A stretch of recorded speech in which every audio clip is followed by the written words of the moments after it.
نبی کریم صلی اللہ علیہ وآلہ وسلم کی خدمت میں ایک خاتون آئی اور کہنے لگی کہ مجھ سے گناہ ہو گیا ہے اور میرے پیٹ میں ناجائز بچہ ہے۔ آپ صلی اللہ علیہ وآلہ وسلم نے فرمایا، کیسے مان لے کہ تو نے بدکاری کی ہے؟ پر اس خاتون میں احساس گناہ بڑا تھا، تو آپ صلی اللہ علیہ وآلہ وسلم نے فرمایا کہ جاؤ اور بچہ پیدا ہونے کے بعد پھر آنا۔ پھول جیسا بچہ پیدا ہوا تو بچہ گود میں لیے آ گئی کہ یا رسول اللہ اب کیا کروں؟ تو آپ صلی اللہ علیہ وآلہ وسلم نے فرمایا کہ غلطی گویا تیری ہے، بچے کی نہیں، واپس جاؤ، اسے دودھ پلاؤ، جب روٹی کھانے لگے تب آ جانا۔ اور صحابہ کہتے ہیں کہ جب 2 سال بعد آئی تو بچے کے ہاتھ میں روٹی کا ٹکڑا تھا، اور جب آئی تو رونے لگی اور کہا کہ اے محبوب صلی اللہ علیہ وآلہ وسلم، ساری رات مجھے نیند نہیں آتی، یہ گناہ چبھتا ہے اور مجھے پریشان کرتا ہے، اور اگر آج مر گئی تو اللہ کی بارگاہ میں کیا جواب دوں گی؟ نظر کرم فرمائیں۔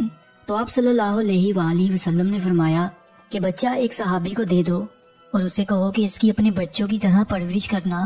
پھر فرمایا کہ اس خاتون کو باہر لے جاؤ اور پتھر مار مار کر سنسار کر دو، یہاں تک کہ وہ بی بی انتقال کر گئی۔ آپ صلی اللہ علیہ وآلہ وسلم نے 2 صحابیات کی ڈیوٹی لگائی اور فرمایا کہ اسے اٹھاؤ، غسل بھی دو، کفن بھی پہناؤ، اور جب یہ کام ہو گیا تو حکم ہوا کہ صفیں سیدھی کرو، میں خود اس کا جنازہ پڑھاؤں گا۔ تو صحابہ کرام نے کہا کہ اے نبی صلی اللہ علیہ وآلہ وسلم، اس کا جنازہ؟ معاذ اللہ۔ تو میرے پیارے آقا صلی اللہ علیہ وآلہ وسلم نے اس خاتون کو معاشرے سے کاٹا نہیں، بلکہ آپ صلی اللہ علیہ وآلہ وسلم نے فرمایا کہ تو نے اس کا گناہ دیکھا ہے مگر اس کا احساس نہیں دیکھا، اس کی توبہ کا انداز نہیں دیکھا، اس کی طرف نہیں دیکھی، بارگاہ خدا میں سرخرو ہونے کا جذبہ نہیں دیکھا۔ آپ صلی اللہ علیہ وآلہ وسلم نے فرمایا کہ اس نے اتنی اعلیٰ توبہ کی ہے کہ اگر ساری امت میں بانٹ دو تو اللہ سب کی بخشش فرما دے۔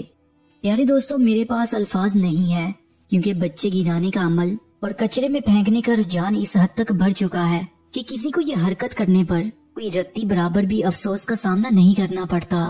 پر اب فرق صرف اتنا ہے کہ اس دور میں گناہ کا احساس ہو جاتا تھا، مگر آج کے اس وقت میں گناہ بہت فخر سے کیا جاتا ہے اور بتایا بھی جاتا ہے، پھر چاہے وہ گناہ چھوٹا ہو یا بڑا، اس کا کوئی پچھتاوا بھی نہیں ہوتا۔ باقی اپنی قیمتی رائے کا اظہار کمنٹ سیکشن میں لازمی کر دیجیے گا۔